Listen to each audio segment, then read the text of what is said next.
Halo teman-teman, baiklah kami di sini akan menjelaskan hasil diskusi kami yang berjudul Manajemen Koperasi dan UMKM yang disusun oleh Daniel Owen, Gindro Sinaga, Muhammad Fadila, Septian Hadi Nugroho, Setia Marical, Tasya Putri Maseni, Yusril Izzah Mahendra. Bab 1. Pendahuluan. A. Latar belakang. Koperasi adalah organisasi bisnis yang dimiliki dan dioperasikan oleh orang seorang demi kepentingan bersama. Koperasi melandaskan kegiatan berdasarkan prinsip gerakan ekonomi rakyat yang berdasarkan asas kekeluargaan.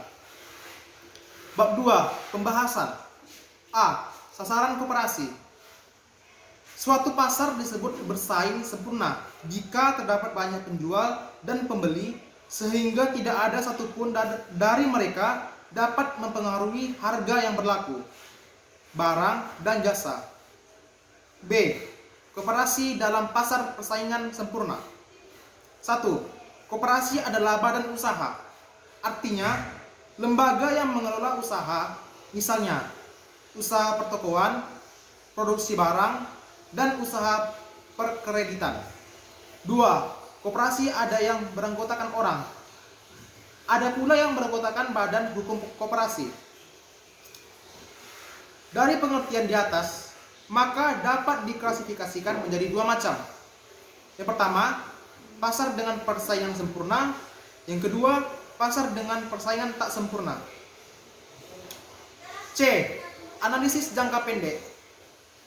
Analisis jangka pendek atau short run yaitu dengan asumsi setiap produsen tidak bisa menambah kapasitas produknya dan tidak ada produsen baru atau keluar masuk ke dalam pasar. Dalam jangka pendek, perusahaan hanya mempunyai satu atau lebih faktor tetap, dan satu-satunya cara untuk mengubah outputnya adalah dengan menggunakan lebih banyak atau sedikit faktor yang dapat diubahnya.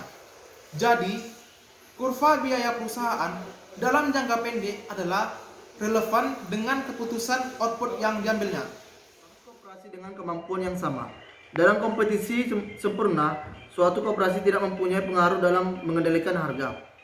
Kurva permintaan yang dihadapi koperasi akan bersifat elastis sempurna atau horizontal, artinya koperasi dapat menjual produknya berapapun tanpa mempengaruhi harga jual. Dengan mengikuti peraturan penetapan harga AC sama dengan MR sama dengan P sama dengan D, maka perbedaan satu-satunya antara koperasi dengan perusahaan atau penjual non koperasi adalah bahwa koperasi dapat menetapkan harga jumlah yang lebih banyak pada tingkat harga yang sama. Karena itu, dalam jangka pendek tidak akan terdapat keunggulan dari anggota dibanding dengan membeli di pasar bebas.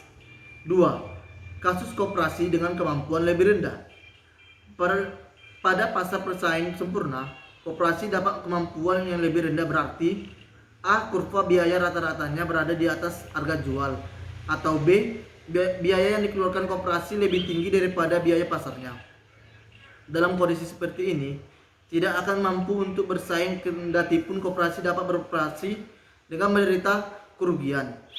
Sepanjang koperasi masih mampu menutup biaya variabel,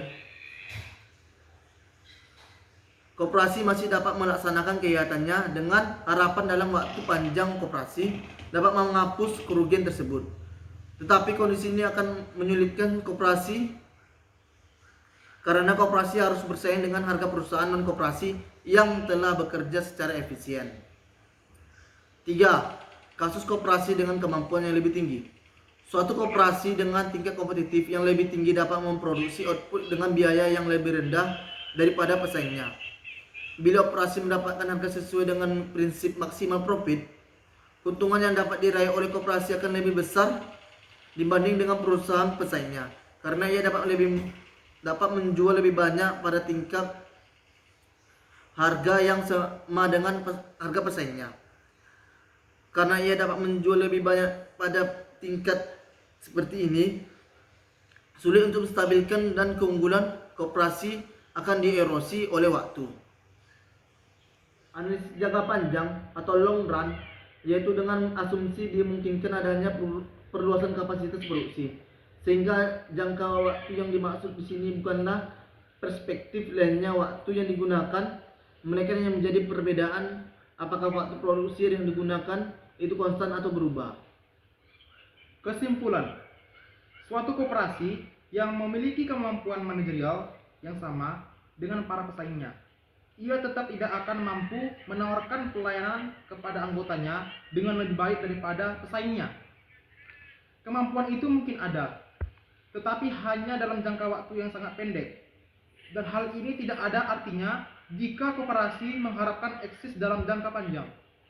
Oleh karena itu, jika koperasi ingin memberikan keunggulan pelayanan kepada anggotanya, maka dalam persaingan sempurna, koperasi harus mempunyai kemampuan mengadakan inovasi yang lebih tinggi.